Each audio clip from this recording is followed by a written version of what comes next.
This is Tiger Cats postgame on the Ticats Audio Network.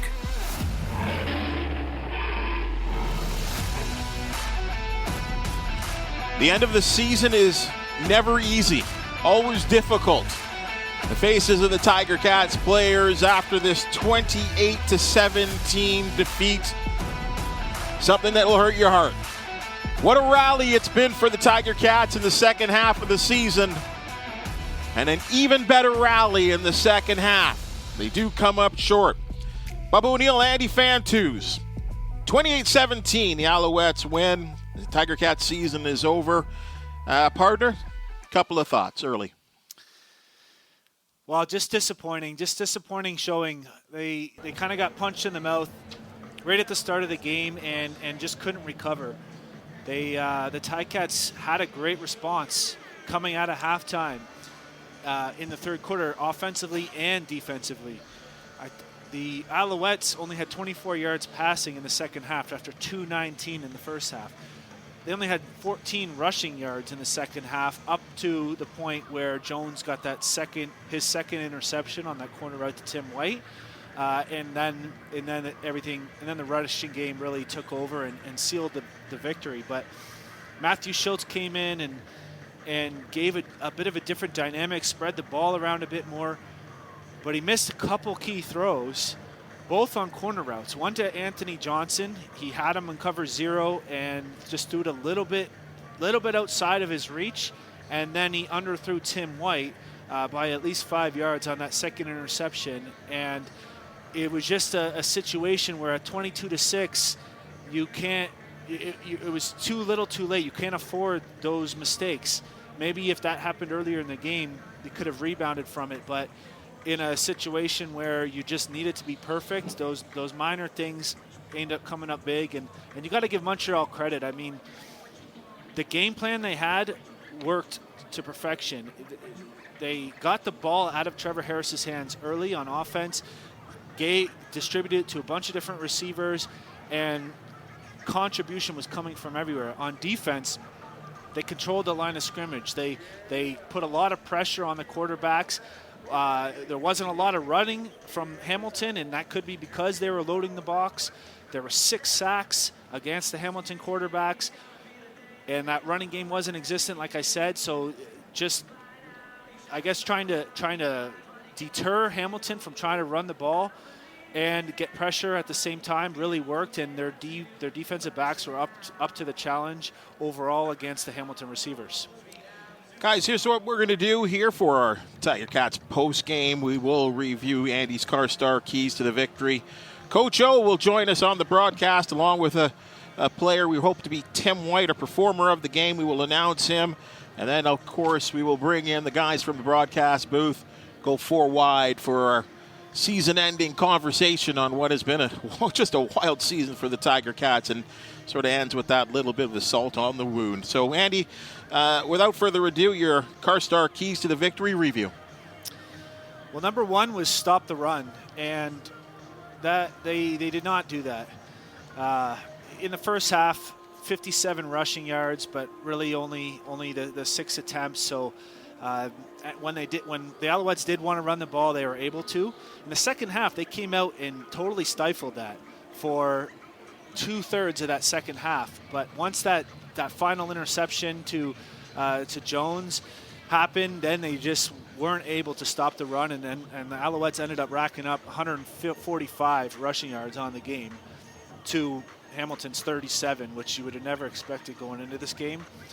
So they could not stop the run, and it ended up sealing the game at the end. So they did not win that one. Number two was ball distribution, and again, not good. Especially in the first half. The first half, Dane had 8 attempts. 6 of them were to Tim White. So he really only tried to throw it to one other receiver, Stephen Dunbar, on a quick out when it was 2nd and long. Matthew Schultz did a much better job of distributing the ball, but I wanted to see 5 or more players get 3 or more targets, and there was only 2. There was only 3. Excuse me. Tim White, Stephen Dunbar, and Anthony Johnson had 5 or more, but nobody else really got involved more than 1 or 2 times. Number 3. And number 3 was win the turnover battle, and they did not win that either. There was 3 turnovers for the Alouettes and forced by the Alouettes, and only 2 turnovers by Hamilton. That third and short that they stopped them late in the game, or midway through the second half there, was so clutch, but Montreal ended up coming back with 2 turnovers after that really just ended up sealing the game. All right, folks, let's open up and go to the panel. We'll bring in RJ Broadhead and Luke Tasker from the broadcast booth. And kind of a tale of 2 different halves, guys. RJ, I thought Trevor Harris gave them a chance in that first half and set the table. It put Hamilton in a sort of comeback mentality. But I thought Matthew Schultz added a little bit of a little pepper to the offense and gave him a chance. Yeah, Matt Schultz came in, and it just seemed to have a bit of a different feel. Andy said it. He started to move the ball around to a few different receivers. Anthony Johnson wasn't even targeted in the opening half, and they started to move the ball. You know, it's funny how the season works. First play of the season for the Tiger Cats, first offensive possession is quarterback fumble. Saskatchewan recovered, and really the dagger this afternoon was Matt Schultz getting sacked in the fumble, and it kind of ended the way it started for the Tiger Cats. But, you know, you think about this season, and Tiger Cats should have been out of it. For them to make the playoffs, I think, shows a lot of heart and stick with it and belief. And Montreal, they were good. They were the better team on this day, and that's why they're advancing. But I'm proud of what the Tiger Cats were able to manage and get into the postseason. Luke, I think when you look at the macro, you look at it big scale, I think absolutely what RJ is saying is absolutely true. I think right now, just minutes after the loss, you're thinking to yourself, oh, darn it, the Ticats had a chance to win this game. Yeah, right now in the locker room, you're thinking about so many things that could have gone slightly different that would have ended that game. You're not getting blown out of the water. It's not one good team beating one bad team. It's little plays. If you line it up and play it again, the Ticats might win the game by 2 scores. It's just little plays here and there, and it's really hard to get over that and to move past it. But the important thing to me to remember, the Alouettes did deserve to win that game. They did. And to make that big play at the end, that sack fumble at the end, which was that type of play, it's not a mistake. It's not shooting yourself in the foot. That is a player making a great play, and Tyrese Beverette making that sack. It was just a phenomenal play to get into the backfield in that way. The Ticats had too much work to do, and Trevor Harris' first half gave such a proud lead that they were able to maintain, and too many mistakes. And you think, you know, it's nice to see Matt Schultz come in there and perform that way. But again, the Alouettes in the end outperformed as a team. Yeah, I think like you look at the whole season, the season as a whole, and other than the 2 of the Toronto games midway through the season where it was a pretty dominant win, that was probably the most most like outplayed the Ticats have been the whole season. Biggest deficit at the half for them. Any of their losses, like they could have won, and I know you just should have, could have, would have. So many games this year, but that game was sort of you're down from the 8 ball, from the jump, and you just crawling back, but just never really seemed to have control, and it didn't slip away. It was more of they just dominated and deserved to win. And 2 more fourth quarter turnovers. It was a story all season long for the Tiger Cats. That's 31 turnovers in the fourth quarter, and over 100 points allowed off of those turnovers. So that's a season. Yeah. That's a team season getting 31 turnovers. That's just 1 quarter for the Tiger Cats. It's mind-boggling how it kept happening all season long, and then in the most important game, it happened again. Can I throw this out here? And Andy, we were sitting beside each other for the entire game, and this is no secret to you. West Hills, 5 carries, 34 yards. I feel like along with the offensive line and the gelling of that offensive line in the second half of the season, I thought West Hills, when playing, was a major contributor. There was obvious times where he was in there for pass protection, but I'm actually a little surprised, Luke, that he didn't get the ball more. And the one time he did get the ball and ran it over center, he busted it up for 22, I think. Yeah. And never saw the ball again. Yeah, and I think there were some struggles off the bat too. Like they were, the Montreal defense was really, really stout in the middle, and West Hills was getting pushed to the edge, and the pursuit would catch up. Like it just wasn't as successful overall in the run game. And that's you mentioned the offensive line there too. In the last sixth of the season, they've done such an amazing job limiting quarterback sacks. Tonight was just a different story. The Montreal rush just had more success. Montreal only got to, in the 3 regular season games, they only got to the Hamilton quarterbacks twice. Yeah. And they got to them six times. Today. And there was no interceptions thrown by a Ticat quarterback in those 3 Montreal matchups. Both Dane and Matt Schultz threw for an interception in this game tonight. Montreal did their homework.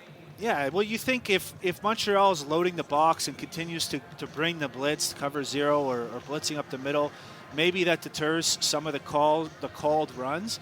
But then you might want to do some quick drags and flat routes, and you didn't see a ton of that. We saw a couple swings out of the backfield today, one or 2 hitches.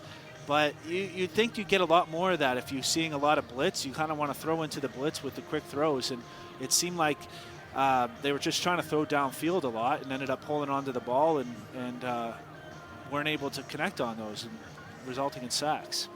Let's announce our performer of the game, presented by Hercules Tire, right on our strength. We talk about prime-time players stepping up in prime-time opportunities, and, of course, that being the postseason. Tim White, team MOP, and he came to play. 8 receptions, targeted 12 times, 142 yards of receiving, and we got a couple of receivers in here. Continued growth from this fella, and especially in the first half, Andy, he carried the load offensively. He did. He makes some clutch plays that just kept him in the game. Even 22-6 could have been a lot worse in that first half.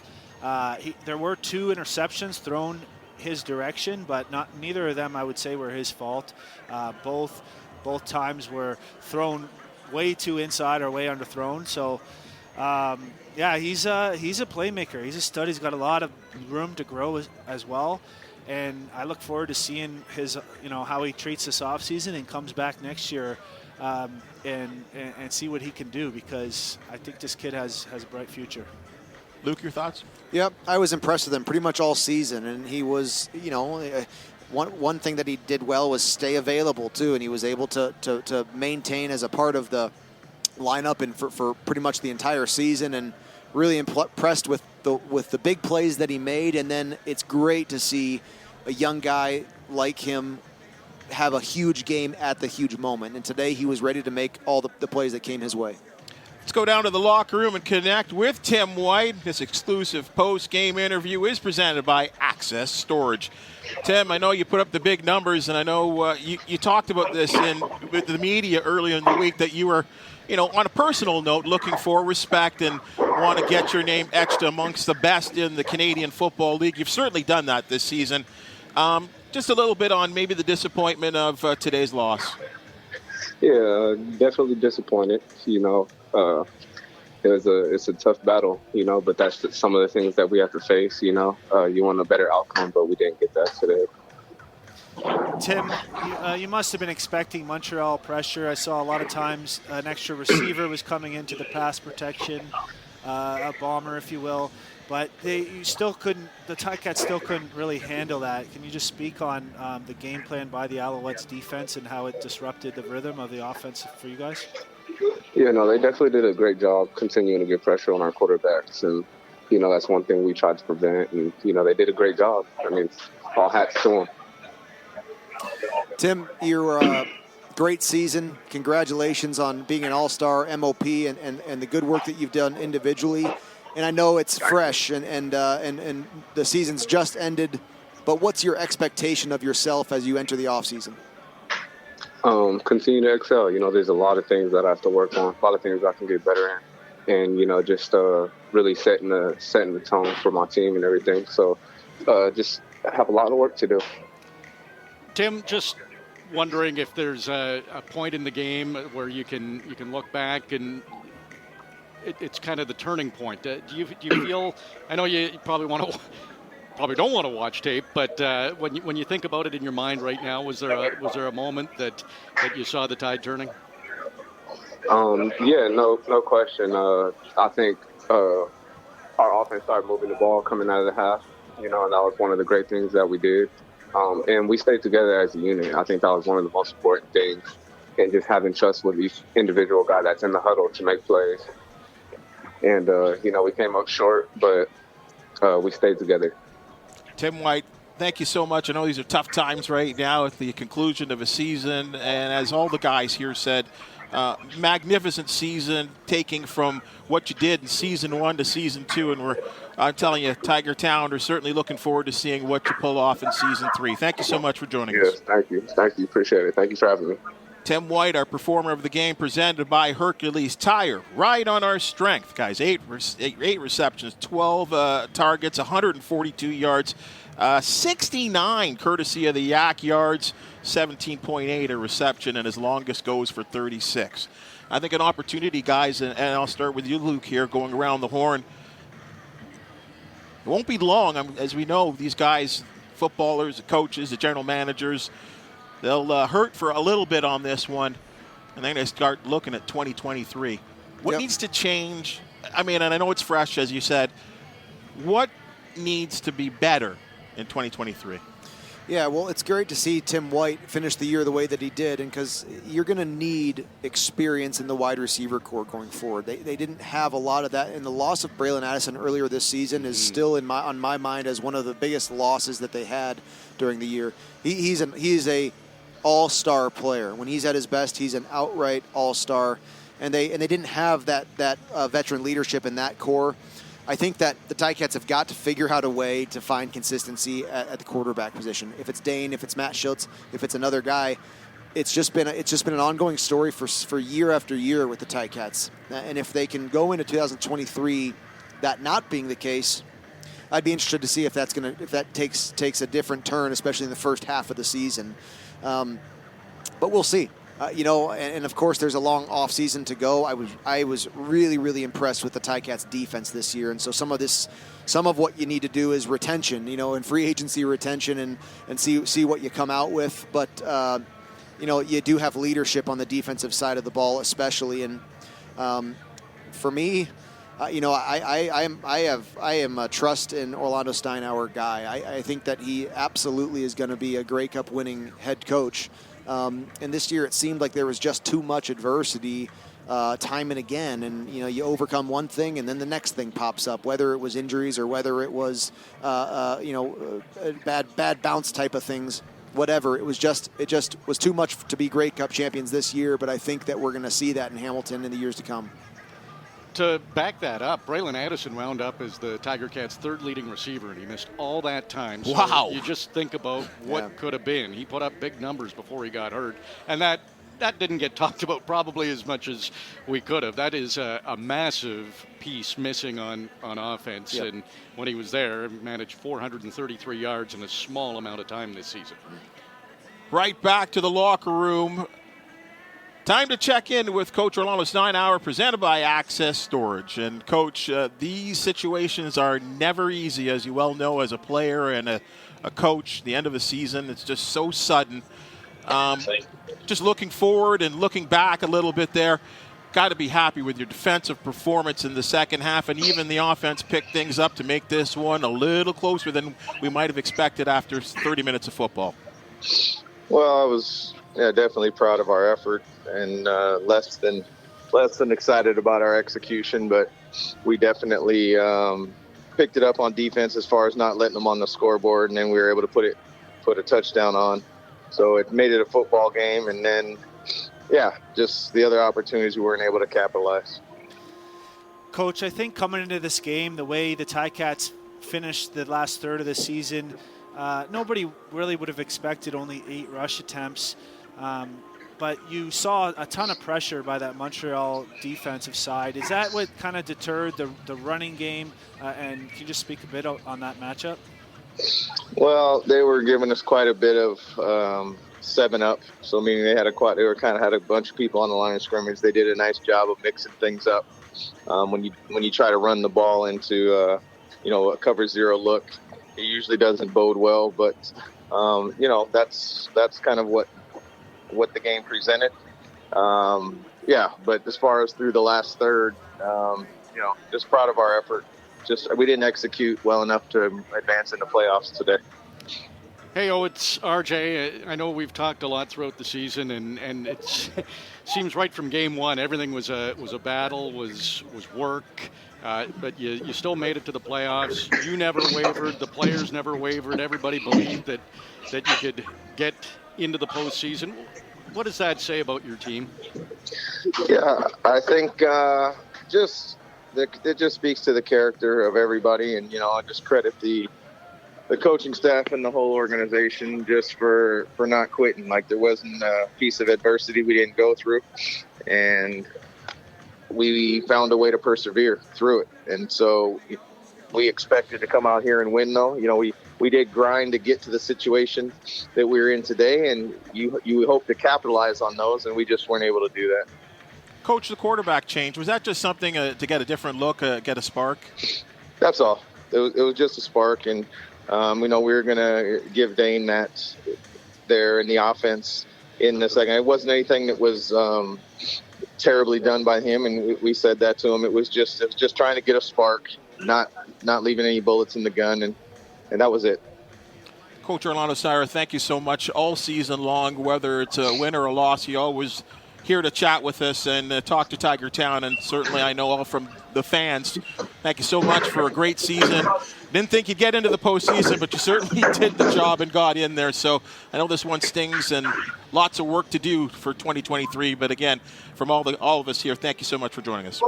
Yeah, and I thank you guys too. I appreciate the unconditional support. And tough on everybody. I know everybody's disappointed today, but I really appreciate you guys. So thank you.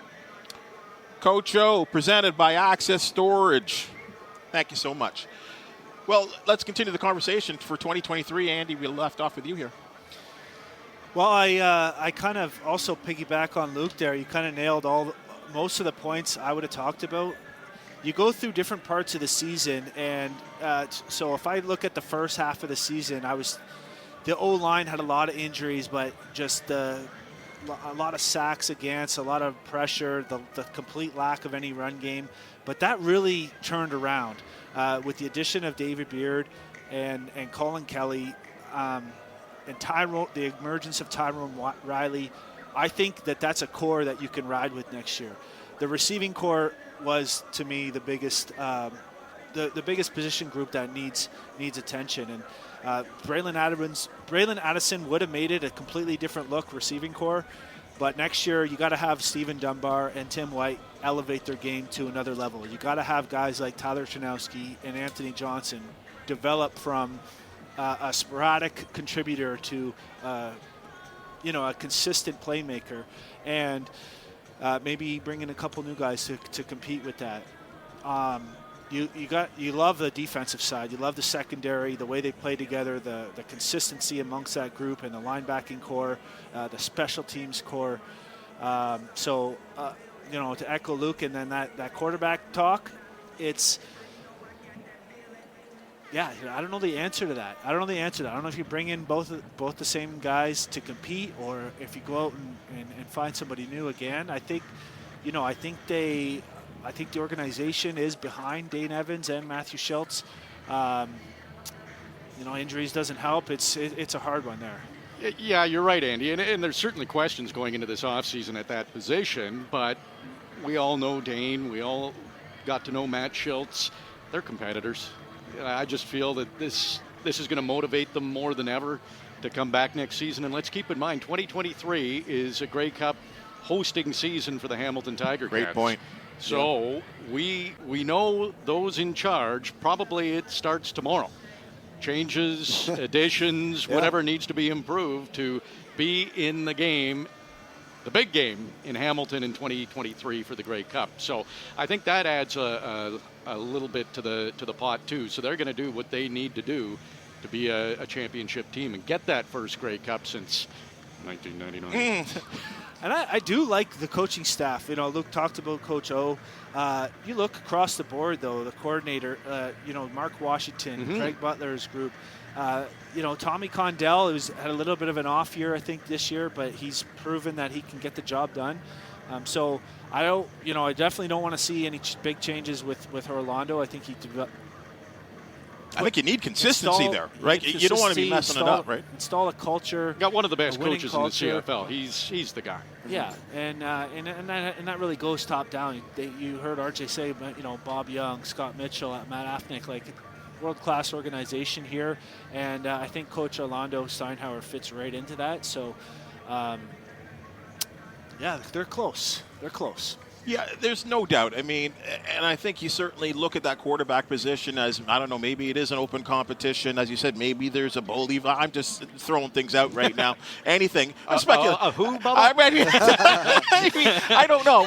But I think what you said, RJ, was so crucial in the fact, and I really forgot about this, about the fact that next year is a Grey Cup year, and we saw that you could either succeed like Hamilton did the year before or be buried like what happened in Regina this year, which was a complete disaster. So, maybe there is an open competition at that position. And I just know that last year at this point, after the Grey Cup, we were saying, we can't keep having two QBs. We got to have one guy as the guy. Well, we kind of morphed into having two QBs there, Luke. Yeah, it fell into that again because that controversy was eliminated. Dane Evans was the guy coming in, but injuries and all the factors early of the summer football, it changed everything. It just, the lack of success right off the bat all of a sudden introduced another controversy that they had to deal with and still we're dealing with today in Montreal, which is interesting. But I think I'm thinking back as a player right now, and you leave this locker room, and it's a really hard time. You're saying goodbye to the team, and you expected that your season wouldn't end. But you go home, and number one, the first thing you do is get healthy. Everyone's got something they're dealing with, and everyone's got to go get healthy. You mentally refresh and reset. You watch the rest of these playoffs that are going to happen over the next 2 weeks. You watch the Grey Cup and let it motivate you for what you're going to change about yourself in the offseason. And we'll see. Like it doesn't require, a full team change out, right? No, guys got to go home and improve themselves physically and mentally to be better coming back into training camp. Final word quickly to you guys here. Well, I think it's for Coach O, his third season, first time not taking the team to the Grey Cup. But I'm impressed Tiger Cats got to the playoffs. You think back to how this season started and all the injuries and the struggles early on. That shows a lot of heart, and they just didn't have enough as the playoffs came around. But I'm impressed that they got to the postseason because there was a time where it didn't look like they were going to. Yeah, it was quite a run there, and it showed a lot of grit, and it was a lot of fun being on the team with you guys, following the Ticats. The fans didn't waver, so thank you to everyone out there. We all love you guys as well, and yes, and that the Ticats will be back and will be competitive. There will be some overhaul, some change of personnel, inevitably, but the Ticats will be competitive next year. I have no doubt about it. And to win one at Tim Hortons Field would be incredible. This brings to a close the broadcast season of Hamilton Tiger Cats football. Many people put this program and 15 hours of live content together every week on the Ticats Audio Network.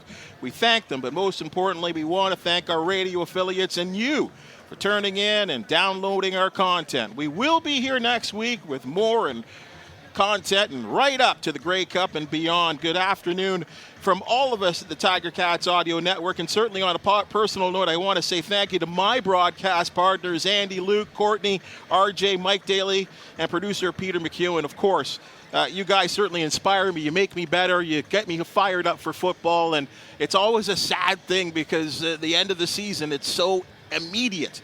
But at the end of the day, that's the way this one ends.